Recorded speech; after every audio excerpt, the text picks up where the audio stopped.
What's up YouTube, it's Trey and I'm back with another video, and today I'm going to be reacting to part 2 of the Magic Johnson and Larry Bird Courtship of Rivals series. So previously I made a part 1, I reacted to that already, and like I told y'all, man, I enjoyed every minute of that shit. Like, I ain't gonna lie, learning about Larry Bird and Magic Johnson, it definitely been like an eye opener, you know. And you know, I know I'm late to the party, but I'm just happy that I made it here. You hear me? Cause like I said, I really gained a lot of respect for these dudes within the last couple of days, probably like the past week, you know, that I've been reacting to this. So, man, if you new here, make sure you like, comment, subscribe. Also, make sure you hit the notification bell so you don't miss no videos. And also make sure you follow me on Instagram and TikTok. I'm gonna have all that information in the description down below. And shit, with that being said, I ain't gonna waste no more time. Let's get into it. What tripped me out was I'm riding in the limo, and I'm seeing orange trees and lemon trees in people's front yards. I said, stop, I gotta go pick an orange. Are you crazy? I said, no, I gotta do this. And so I ran up like a scared little kid, grabbed the orange and ran back to the limo. I'd never seen an orange tree. I'd never seen a lemon tree. I was fascinated. When 20-year-old Irvin Johnson arrived in Los Angeles in the fall of 1979, he was a world away from Lansing. Oh, okay, I get it now. Cause I was about to say he never seen an orange tree, but that's his first time in LA. Okay. Only home he'd ever known. He was the #1 pick of the LA Lakers, a once dominant franchise stuck in mediocrity. In the stoic Kareem Abdul-Jabbar, the Lakers had talent, was energy. Irvin Magic Johnson was only too happy to provide.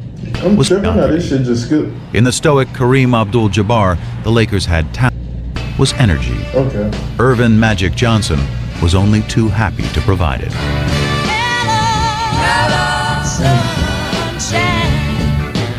Lit the place up, changed the franchise, changed the temperament. I changed it from the very first game. Skyhook up and good. Lakers win. Here it was, the first game of a long season. Bro, when you really think about it though, Larry Bird and Magic Johnson really built the NBA, bro. Like they really brought excitement to the league and made it what it is now. If you get what I'm saying. Like basically, I feel like the success that the league be having now, I feel like you gotta give credit to Magic Johnson and Larry Bird. Cause like we watched in part 1, the previous one that I reacted to, they were saying like a lot of people didn't want to watch you know, the NBA and all that shit because it was predominantly black people, and they wanted to see more of a culture thing. They wanted to see more white people. They wanted to see, you know, people, like I said, people want to see more of their kind, you know what I'm saying, playing basketball and doing crazy things out there on the court. So these dudes really, like I said, really brought different races together, and everybody just got to enjoy the love of the game from all angles, from all areas of the world. So I fuck with against the lowly Clippers. And Magic was embracing Kareem as if let me Clip was the first game. And good. Lakers win. Here it was, the first game of a long season against the lowly Clippers. And Magic was embracing Kareem as if they'd just won their 10th straight championship. It was like, man, this is a different kind of dude. From the day he arrived, he became the prince of the city. He reminded me of a guy who wakes up without an alarm clock, and that's what I used to always say. I want to be happy enough to wake up without an alarm clock because I want to go what the fuck I seen in your heart gotta do with this shit? But I get it, it's LA. Superstars, I get it. He had it, what it is. As far as I was concerned, the it was not his ability or his size. The it was his attitude, was his leadership, was his mind. I mean, I don't have to talk about Game 6 at Philadelphia. Magic Johnson will jump. In his rookie season, Magic had helped lead the Lakers to the NBA Finals against the Philadelphia 76ers. In Game 6, with an injured Abdul-Jabbar back home. Damn, they went to the NBA Finals in his rookie year? That's crazy, yo.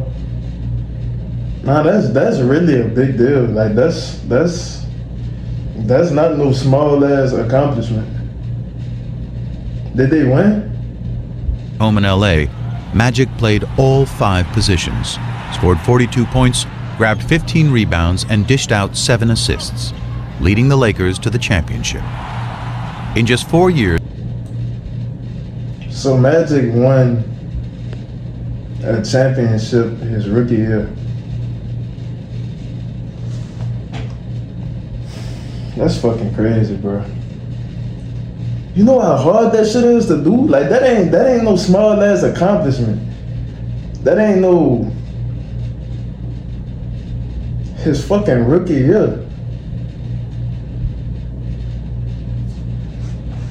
Damn. he had won titles in high school, college, and the pros. Magic, what do you have that makes you perform like this in these championship games? Well, I don't know. Just I love to win. Across the masthead of the Los Angeles Times the next day, it said, "It's Magic." He was a star when he first arrived here, coming off the NC2A game. And quickly, during that first season, he became one of the stars in town. But that game put him on another level. That made him the star in town. I can only imagine, like I said, winning, especially leading your team to a championship your rookie year, that's a big deal. That's a huge deal. Like, that's crazy. Insurance companies are trying to remove a viral social media video that claims people involved in a car accident in the last year could receive up to 10 times more from their settlement. You really learn something It's funny new every how day, I bro. wanted to meet the celebrities, but they wanted to meet me. I was like shocked. Michael Like, wow, Jackson, you know who I am? Muhammad Ali. He was young, famous, and after Lakers owner Jerry Buss signed him to a 25-year, $25 million contract, What?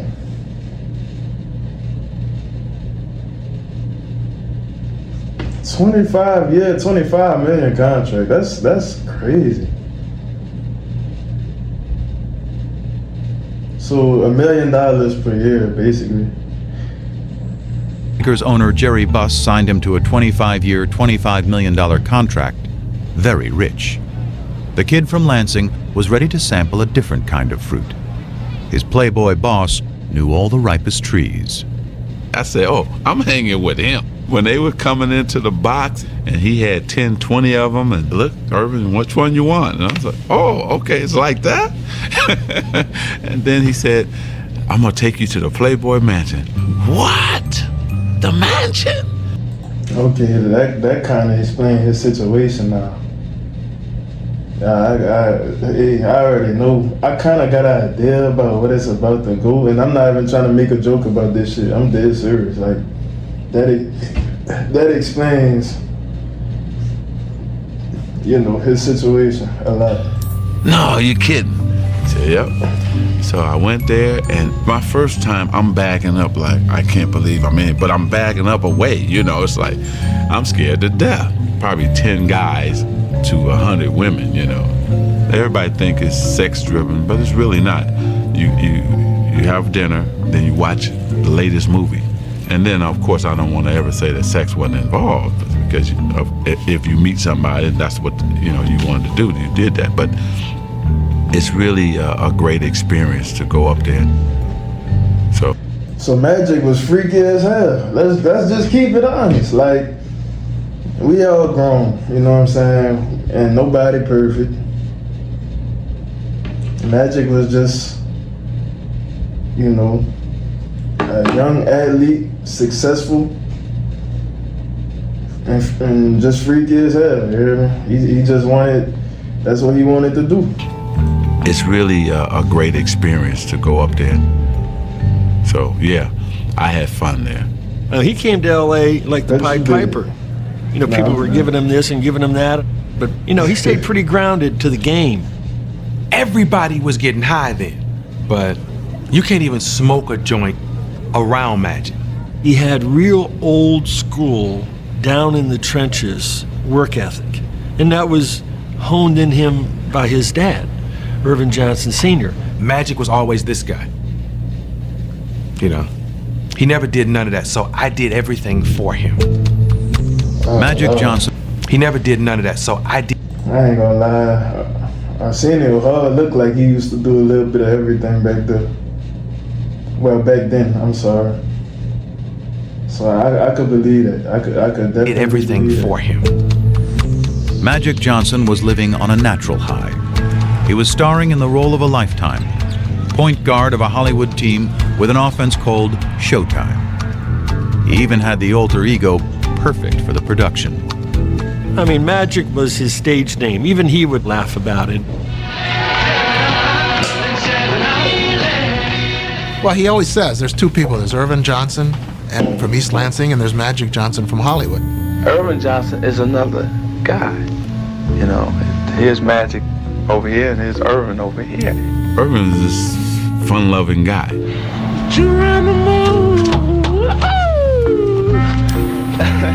Magic was so serious and dedicated to his game, and he was a crazy competitor and a crazy man.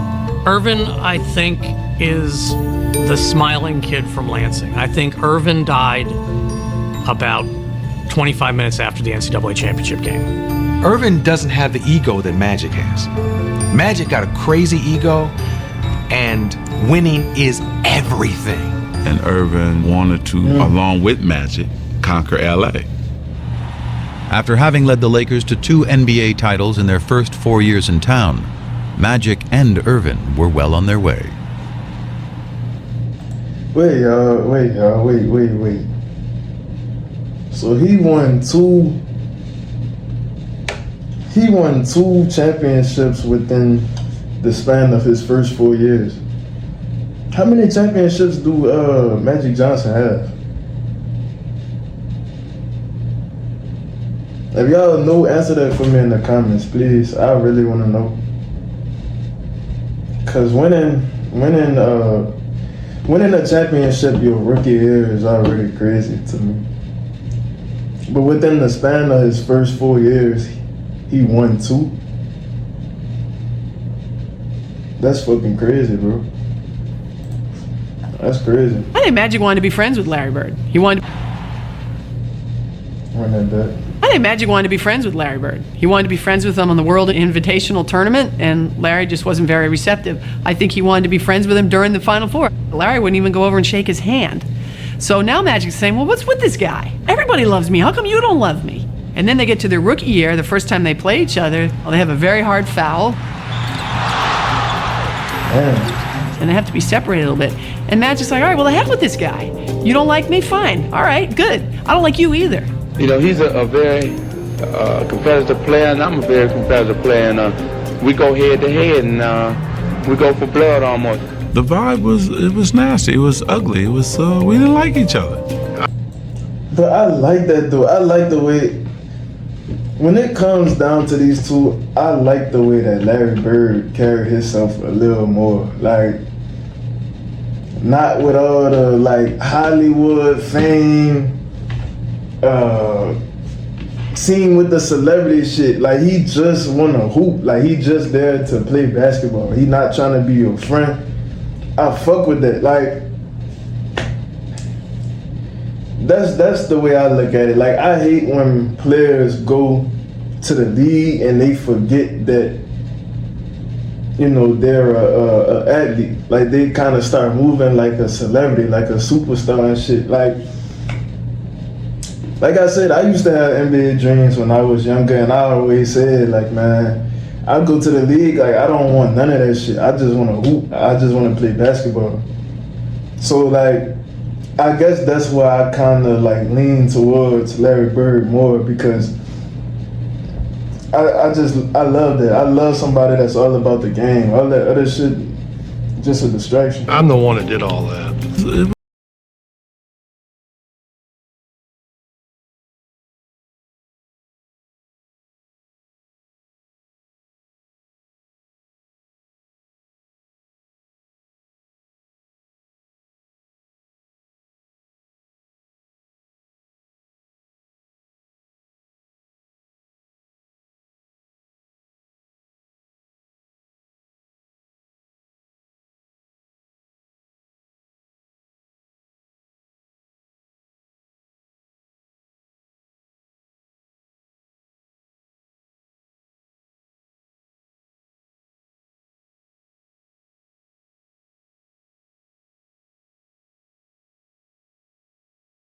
I can't lie, bro. I completely understand where Larry Bird is coming from, because if you beat me in the NCAA championship and then you win a fucking championship in your rookie year being in the NBA, I'm not gonna lie, I'll probably hate you too. Because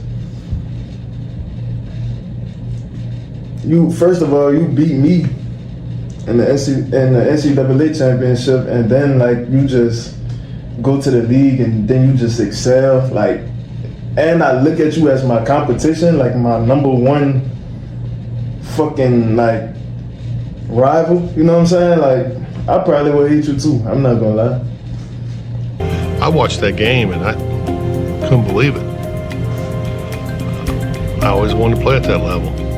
But what Bird couldn't possibly have known was that he had inspired Magic's performance when he was named Rookie of the Year earlier that same day. The PR person from the Lakers says, hey, Irvin, the Rookie of the Year voting has come out. And Magic says, okay, well, who won? He said, well, Larry Bird won. And Magic says, well, was it close? And he said, oh, no. He went out that day, yes, to try to win the NBA championship, but also to prove it to one Larry Bird. You know what? I should have been Rookie of the Year. Even though I won the championship, I still wanted to win Rookie of the Year too. He won that championship. I was pissed. I want him one. But even after he had won one the next year, his obsession only grew deeper. I'd get up in the mornings and see what he did because their games came on late. Then you look at the box score. I had to have him there for some reason. It was like a crutch, somebody I can compare myself to. I hated what was being said that Larry was better than me and I'm just a guy who can control the game. My first 4 or 5 years, that bothered me a lot. I didn't tell nobody it bothered me, but it did. I really like that though, because basically these dudes really push each other their whole career and had no idea that that was the case. You know what I'm saying? Like, I like this, bro. I like this a lot. I ain't gonna lie. I like this. Me a lot. I didn't tell nobody it bothered me, but it did. Their competitive dislike emerged from a greater truth, that on the court, they were doppelgangers. Team-oriented stars who cared about winning above all else. Basketball savants who fused the substance of the 60s with the style of the 70s to create a new and exciting yet selfless way to play the game in the 1980s. That was even crazy. Yeah, I'm gonna pass. But I'm gonna pass in a way to make you look like a jackass. They were so similar in the way they competed. I mean, they were two halves of the same brain. I ain't gonna lie, I love the documentary shit. I swear I do, but I want to see some highlights too. Like, I love watching these dudes play now, bro. I fucked around and got NBA TV. I got that channel on my TV just so I could fuck around and watch NBA hardwood classics now. You hear me? Same craziness to excel. I seen that first couple days I was with him. Basketball IQ off the chart. Seen the game a little different, most players. playing the game the right way was everything. A lot of guys can just score. A lot of guys can just rebound. A lot of guys can just make plays. We can do it all. Larry and Magic could control the game with 12 shots. It was amazing. They'd be 7 for 12. They'd have 20 points, 15 rebounds, and 12 assists. And you go, man, the guy shot the ball 12 times and was the best player on the court by far. But I think it was tough at first. I don't think either one of them wanted to recognize that they had any equal anywhere in what they did. But they sure as hell didn't want to recognize that their equal happened to be that other guy. That's why we hated each other too, because we knew we were mirrors of each other. I think for a while the two of them had to come to grips with that. They had begun changing the game, but with continued low television ratings and tape-delayed finals, the league was struggling to get the word out. When the NBA and CBS signed a new TV deal before the 82-83 season, the rescue plan was simple. Sell more Bird and Magic, and sell them not just as ball players, but as arch-rival characters in their own dramatic saga. You got this slick Showtime African-American guy out west, and you got the lunch bucket, floppy-haired white guy with the bruises all over his body. It's central casting. It's perfect. I mean, this was like made in heaven. In 1979, this idea of Magic and Bird was created, and so that was sort of a no-brainer. We'd have a doubleheader. It would be the Celtics playing first and the Lakers playing second, and that's the way we did it. And when the Celtics and Lakers both reached the finals just a year into the new TV deal in 1984, it appeared the superstar investment was about to pay off. It was huge. It was probably the biggest moment the NBA had up to that point. You had Boston and LA, East against West. It had all the elements of a classic showdown. I ain't gonna lie, I know a lot of y'all watching probably like remember this shit when they faced each other in the finals. I know that shit had to be like crazy around that time. I know, like they just said, that shit probably had to be like the biggest news out. Like, yeah, Magic and Larry Bird about to face each other in the finals. Like, I know that shit was like the #1 topic in the world, probably. Including what was becoming the most inescapable element of all. Did we know that blacks and whites were lining up, the whites with the Celtics, the blacks with... Of course we knew that. Even in the Celtics' own backyard.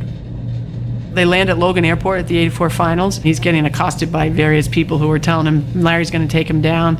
But this one older African-American gentleman comes up to me and goes, Magic, I want to wish you well, good luck, I want you to crush the Celtics. And he said, oh, well, where are you from? He said, well, I'm from Boston. And he said, you're from Boston and you're rooting for the Lakers? I thought everybody here was crazy about the Celtics. And he looked right at me and said, now why would I root for those white boys? Oh, so it was race battles. It was, oh man. I get it now. I see where this going. God damn. So man, it's like,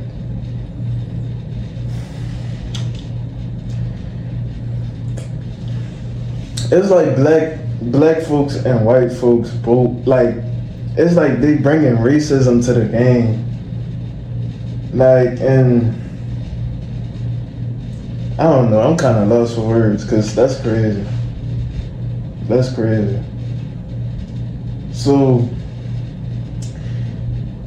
people wasn't rooting for a team based off where they was from. They was rooting for a team based off their race. So black people rooting for the Lakers, white people rooting for the Celtics.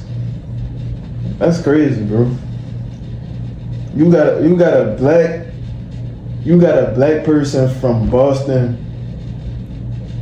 rooting for the Lakers, and I'm sure it was probably some white person from LA that was rooting for the Celtics. Boston, after all, was a town still scarred by the ugly busing crisis of the mid-'70s, a violent period of urban unrest during which white had been pitted against black. The resulting taint on the city nationally, coupled with a Boston roster littered with white players, affirmed to many black Americans that the Celtics were not the team for them. Even today, people said, you played with the Celtics. You know, I hated you at that time. You know, I wanted Magic to win. I didn't want that damn Larry Bird to win. We had all these black players, but they looked at us because we had Larry Bird leading us as a team that was white. They were perfect archetypes for what was becoming the biggest story in sports. But for the real-life players, the narrative was much simpler. I'm not gonna lie, y'all. I'm so happy y'all told me to watch this shit. This is a good-ass documentary. What the fuck? Like, a lot of this shit I didn't know. It's finally gonna happen. We get to go head-to-head again. It's just a matter of rolling that ball out there and let's get it on. Welcome then to the Boston Garden and the start of the NBA World Championship Series. I'm Brent Musburger. In each of the last 4 NBA World Championship Series, either Magic or Bird has competed. But this is the first time that the two have gone head-to-head for the title.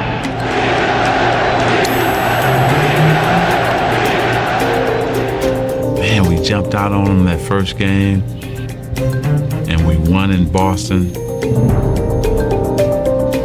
And with less than a minute to go in Game 2, the Lakers were closing in on a commanding series lead.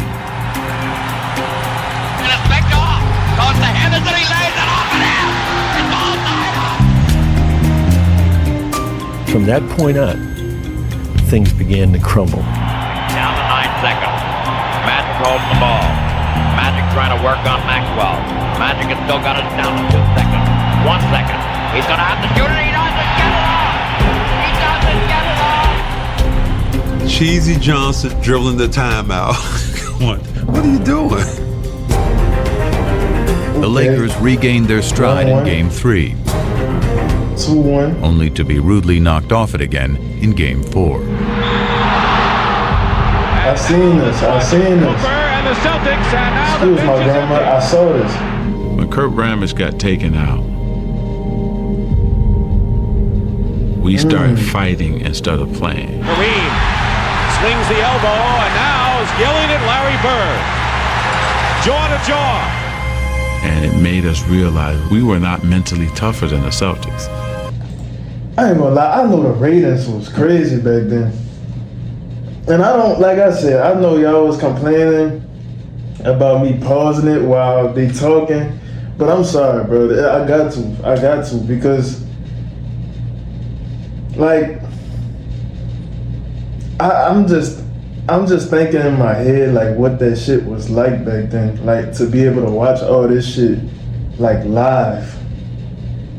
You know what I'm saying? To be a kid and watching all this shit while it was happening, like, I know that shit crazy, bro. Swings the elbow, and now is yelling at Larry Bird. Jaw to jaw. And it made us realize we were not mentally tougher than the Celtics. Magic's just not himself. To be sure they won't let the time run out as they did in Game 2. Harris steals the ball, and the Celtics call a timeout. There are a number of places where, Irvin didn't do what people expected him to do.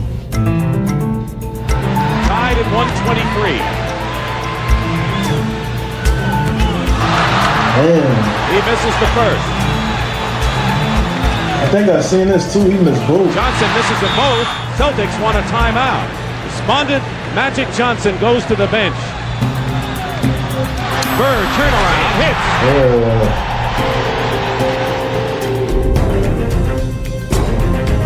Game 5 went to the Celtics. Game 6 to the Lakers. Man, who won? I'm sorry, I really don't know who won the fucking series. I'm kind of itching to know who won. It was like 1979 all over again. Down to 1 game for Bird and Magic. If everybody had to look at it, probably would have said this is going to be a 7-game series. No, I thought we'd sweep them in 4, but just went a little bit longer. Now we just have to do it in 7. Yeah, I could tell Larry Bird was a shit talker. I thought we was gonna sweep them in 4. That's a crazy statement. And I really don't know if he joking or if he dead serious right here. Sweep? That's wild. Magic. If everybody had to look at it, probably would have said this is going to be a 7-game series. No, I thought we'd sweep them in 4, but just went a little bit longer. Now we just have to do it in 7. That's crazy. That's crazy. That's the only time I ever felt that. There ain't no way they're walking out here with a win. Magic Johnson. No way. Lakers have several chances, and here's Larry Bird chucking down the court. Bird. How did he do it? Johnson with the ball. The Lakers trying to cut it to one. And he loses it. Yeah, every fucking possession was a fast break.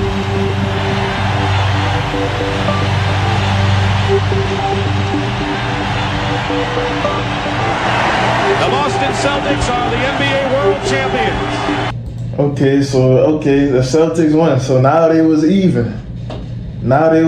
They both, well, no. Because Magic won 2. He won 2 already.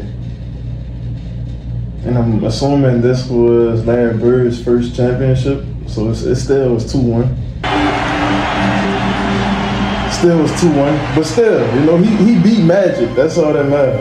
He beat Magic. So I pride myself in being the guy who's going to win it for us and deliver under pressure. And it didn't happen. I hope he was hurting. Hope it killed him. He made some bad plays down the stretch, and nobody in there was happier than me. Not only winning the game makes you feel good, but just knowing the other guy's suffering, and he was. I remember after the game. I love just hearing Larry Bird talk. It make you realize how fucking competitive he was. Like, I love the fact that it hurt him. I love, like, those are words of a true competitor, bro. That's all that mattered to him. Like, that probably meant more to him than actually winning. That's crazy. I love how, like I said, I just love how competitive Larry Bird. He made some bad plays down the stretch, and nobody in there was happier than me. Not only winning the game makes you feel good, but just knowing the other guy's suffering, and he was. I remember after the game that both he and I were in the showers crying and stayed in there for about 35, 40 minutes. It was hard because not only had we lost to the Boston Celtics, he had lost to his nemesis, Larry Bird. I think he just made me dislike him more, because he was that good. And I think you be jealous. You jealous a little bit. Larry, does this get you even with Magic for what happened between Michigan State and Indiana State all those many years ago? We're professionals now, but I won this one for Terre Haute. Well, it was a big deal. I remember asking Quinn Buckner about it afterwards. They had a celebration in downtown Boston after they won the championship. And, it was unusual for Larry to have these little outbursts, as Quinn would call them. But, about 11:30 at night, finally he turned to Quinn. He goes, I got him. I finally got him. And he was talking about Magic.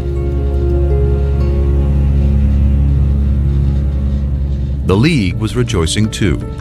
Game 7 of the '84 series was one of CBS's highest-rated telecasts of the year, and the highest-rated game the NBA had ever produced.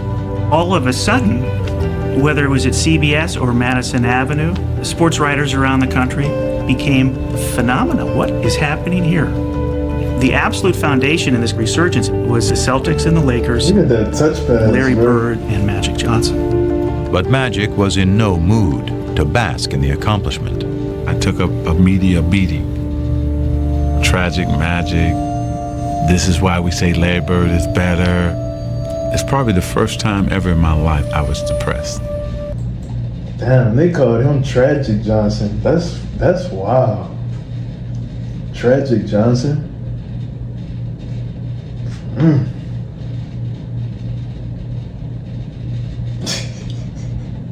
Tragic Johnson. That's crazy. It's better.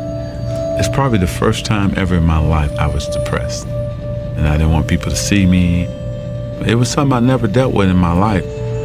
That particular series, that championship series, redefined his whole career because he never stopped working after that.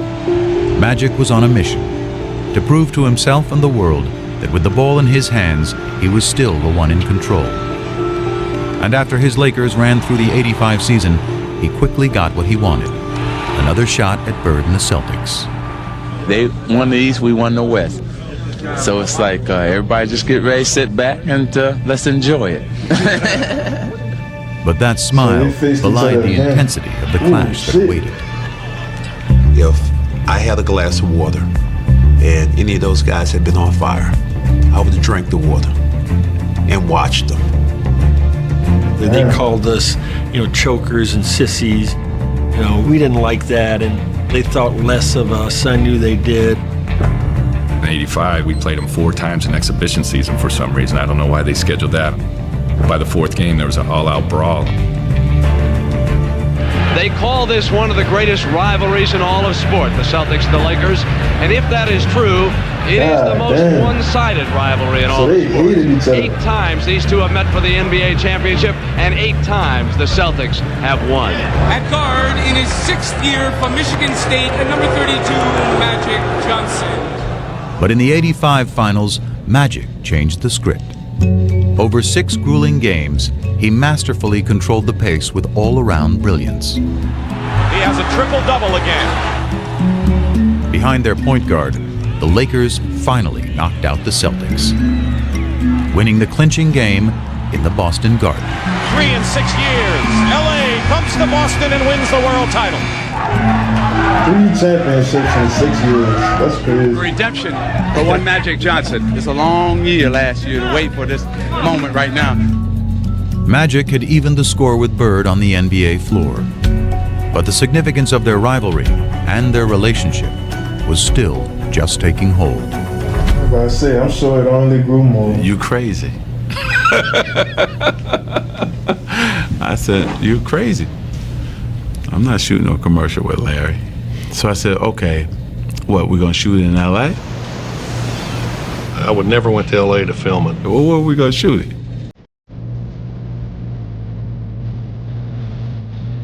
You want to shoot a commercial? Come to my house. I was like, oh no. One stoplight. And I thought Lansing was small. I think the plan was, I'm gonna go here, I'm gonna do what I'm supposed to do, and I'm trying to get up out of here. My plan was that. Even after Converse had convinced Magic and Bird to film a sneaker ad together in the summer of '85, a question remained. How would the two hated rivals on the court get along off of it? I don't know how he's gonna react. I don't know how I'm gonna react. We didn't even shake hands, so how are we gonna do a commercial together? The ad was to be filmed at the home Bird had built for his mom. It featured a full-length basketball court, the day's first location. So they say, okay, you're playing one-on-one, and I'm looking at Larry, and he's looking at me like, is this real? Are we playing? Because, this is Magic and Bird. I could just hear Larry, starting in on, well, you bring it to the basket, and I'm going to send it 30 rows up. So the guy was like, no, not like that. A fun game. We were both like, oh, okay. Like, like you can see this relief coming over both of our faces. That brief détente led to the next stage, dialogue. We sat down next to each other. How was your summer? Oh, it's going good. How was yours? It's going great. He said, man, it's a nice spread you got. And he's asked me, is this where you play? I said, yeah, I play here if it's not windy. If it's raining or windy, I go to the gym. But this is where I do all my work. I see that tractor. You work on the tractor? He said, man, I work on this tractor every day. Larry Bird work on a tractor? He said, yeah. It's just them two walking and talking, and every once in a while they'd stop and one of them would say something, and then they'd start laughing. Then they said, okay, break, it's lunch break time. I was going to my trailer. He said, no, my mother has prepared lunch for us up at the house. We went up to the house and we sat down there and we talked. I ain't gonna lie, from my enemy, I'm not trusting that. From my rival, I'm not trusting that. Cause what if your mama poison the food? You know what I'm saying? My head a little messed up. I know we getting into a little sentimental story where both of these dudes getting cool with each other, but I'm not eating after you or your family. I'm sorry.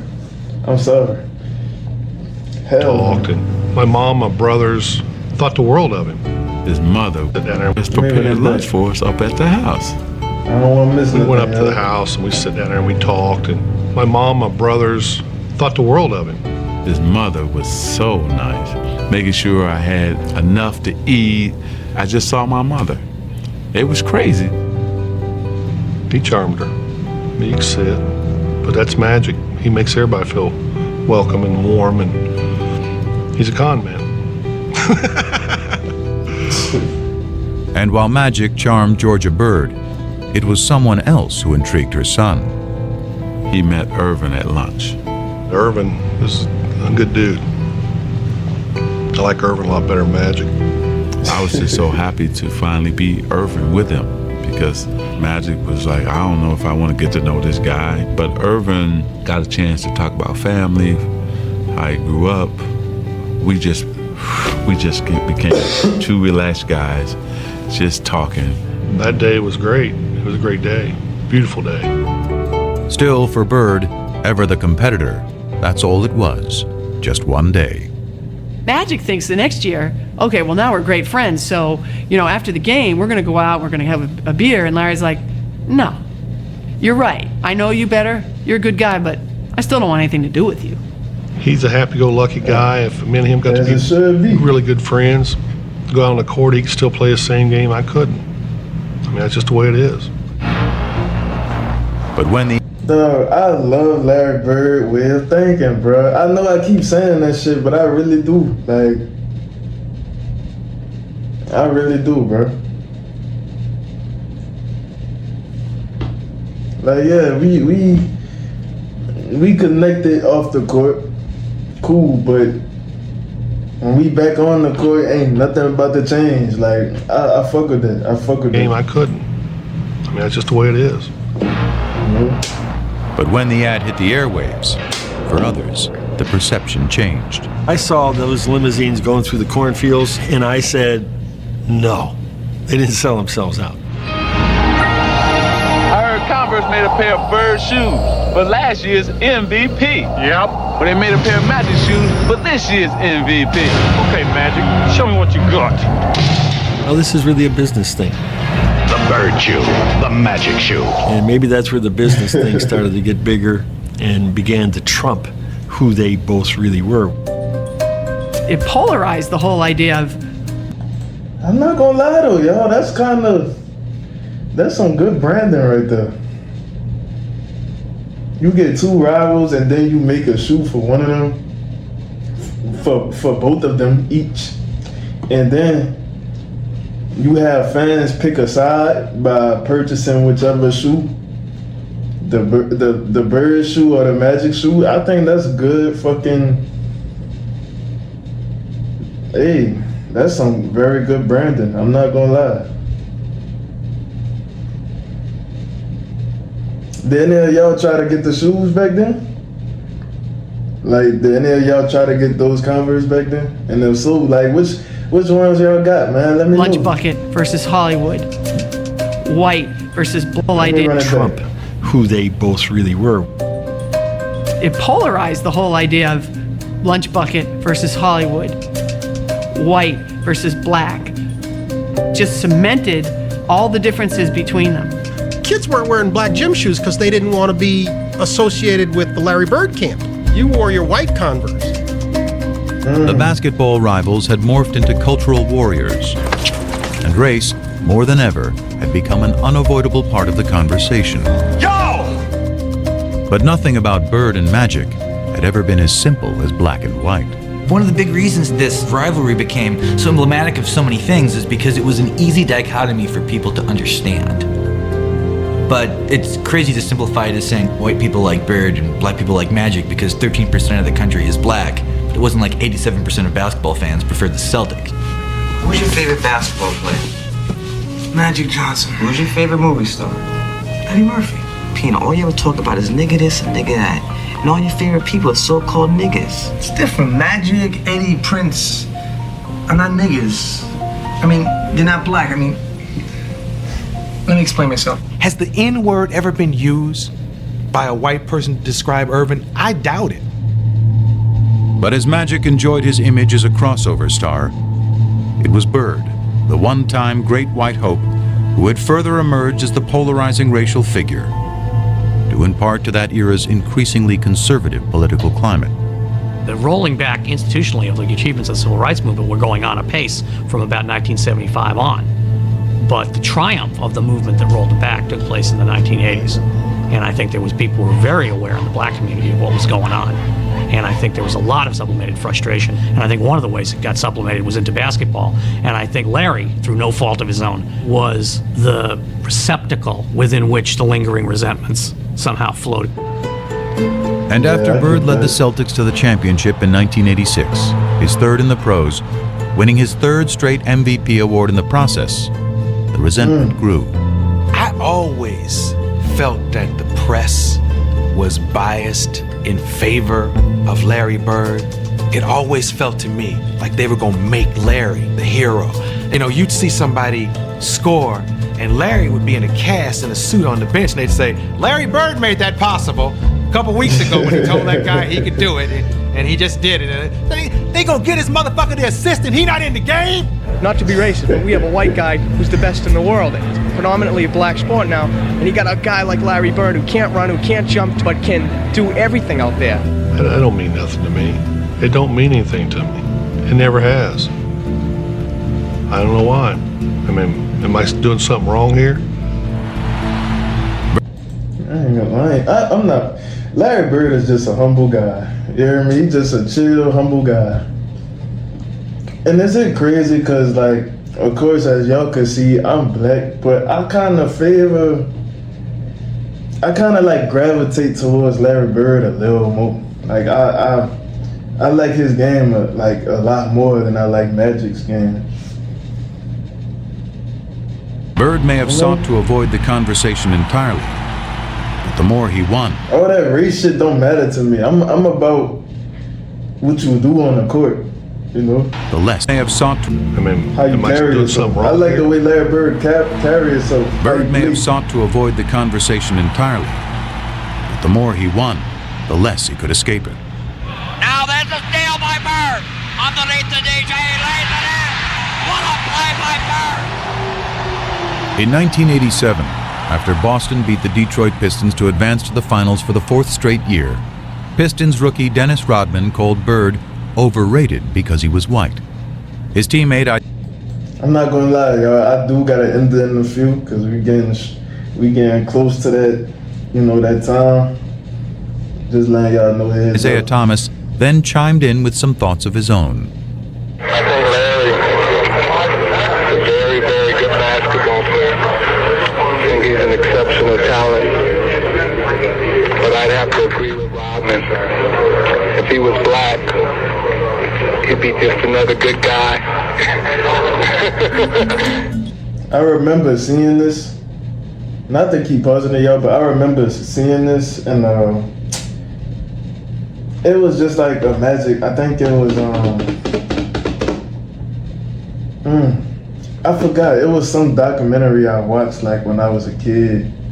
But I promise it wasn't this one. It wasn't this one. But I remember Isaiah Thomas got a lot of hate for this shit. Like a lot of hate for this shit. I remember seeing it. He'd be just another good guy. I can remember in the locker room, I think it was Jack McMullen came up to me and said, Isaiah just said, boom, boom, boom, boom. And I go, so? He didn't care. He didn't care. Everybody else around him cared very deeply in the days and weeks as it turned out ahead. I mean, the media made it out like it was something, but it didn't matter to me what Isaiah or Dennis Rodman said, and it still don't. It has no bearing on what I do in my life. He doesn't see race. He really doesn't. And he could have.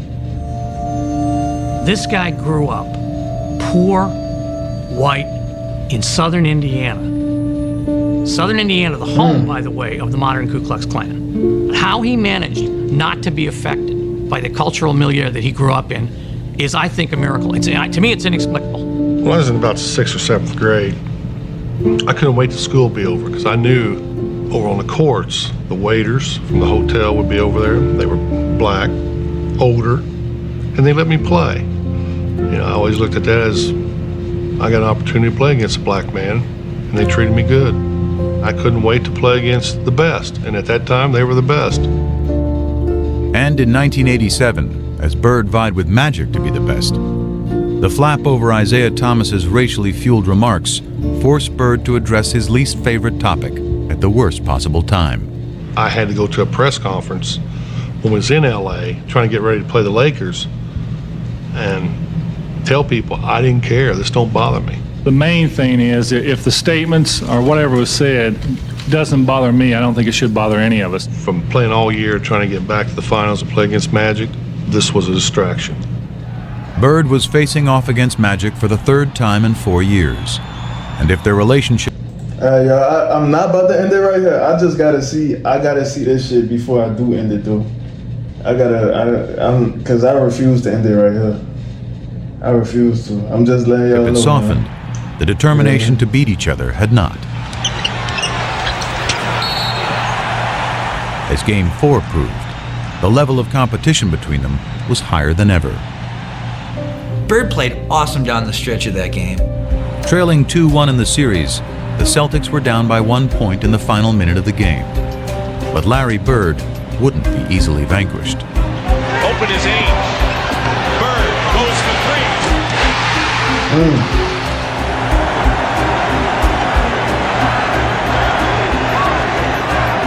With 7 seconds left, though, the Lakers still had life.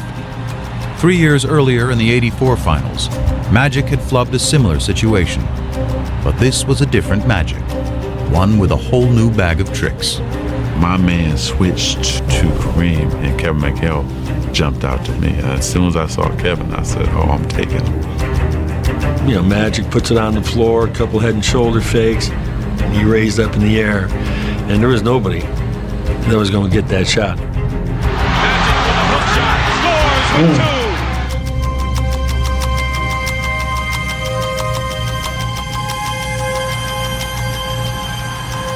I remember after they called timeout thinking, there's still a shot here. Celtics may still win this game.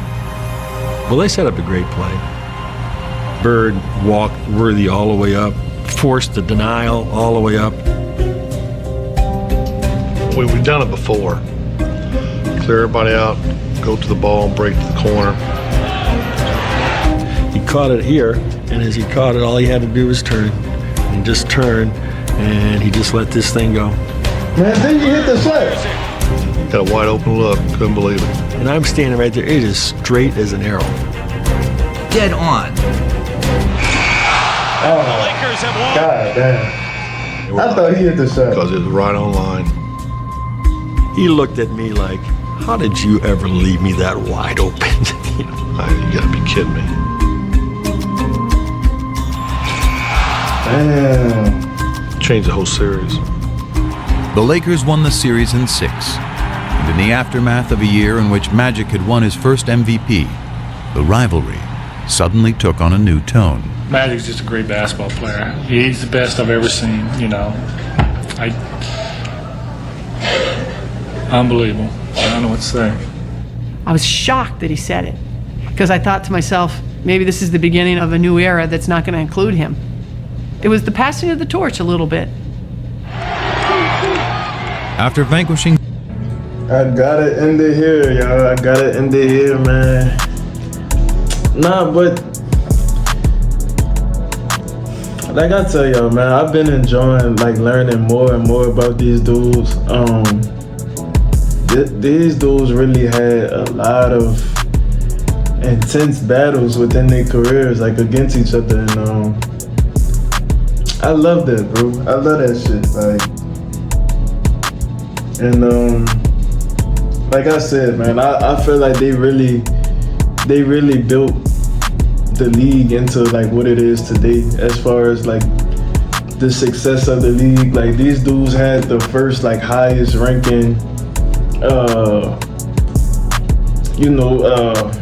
what's the word that I'm looking for? Basically, they had the highest rated game on TV ever. You know what I'm saying? And it's like, these dudes really built the NBA into what it is today. And you know, you gotta tilt your head to that, you know? I feel like at the end of the day, you gotta show respect to, you gotta show respect to the ones that came before you, because they made everything possible, you know? But yeah, man, that's part 2 for y'all. I do got part 3 dropping tomorrow for y'all, man. So y'all make sure y'all stay tuned, man. Make sure y'all like, comment, subscribe. Also make sure you hit the notification bell so you don't miss no videos. And also make sure you follow me on Instagram and TikTok. I'm gonna have all that information in the description down below. And so yeah, man, with that being said, I'll see y'all in the next video.